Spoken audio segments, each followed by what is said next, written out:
Tidak Nabi yang kaya raya dan tidak Nabi yang ada kerajaannya. Tapi hai para nabinya dengan kerajaan, dengan kekayaan, justru dengannya makin dekat kepada Allah Subhanahu wa taala. Hana nedam tanyo untuk kaya raya.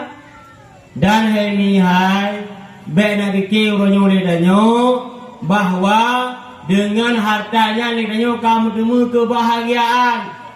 Ini menyesaandaji bahagianya hanya totok bah hartanya, gara-gara harta danyo bahagia, merasa bahagia, maka yang pantas bahagia adalah orang-orang kaya. Kebahagiaannya hanya bak motor lagak-lagak, rumah mewah-mewah, maka yang berhak bahagia pengusaha-pengusaha dan sultan. Kebahagiaannya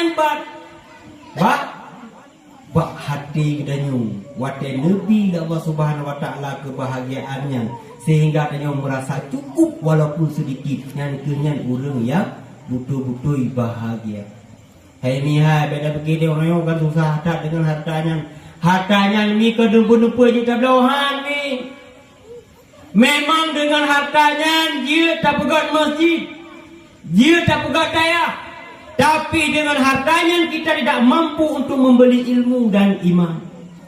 Memang dengan hartanya dia tak pegat rumah sakit dan tempat-tempat berobat yang lainnya, tapi dengan hartanya tidak mampu kita membeli kesehatan. Dengan hartanya kita ada jam lagak-lagak, jam tangan tanyo yang bagus-bagus, bahkan miliaran yang di. Tapi dengan harta tersebut tidak mampu kita membeli waktu. Maka bukan segala-galanya uang nih, bukan segala-galanya bupeng. Kuronyo merasa cukup yang kenyan hakikatnya kebahagiaan. Kami. Gara-gara lo mana kami, efek sampingnya lagi tanya uronyo hanale. Berdekun menerima apa yang lebih Allah Subhanahu wa taala sehingga waktu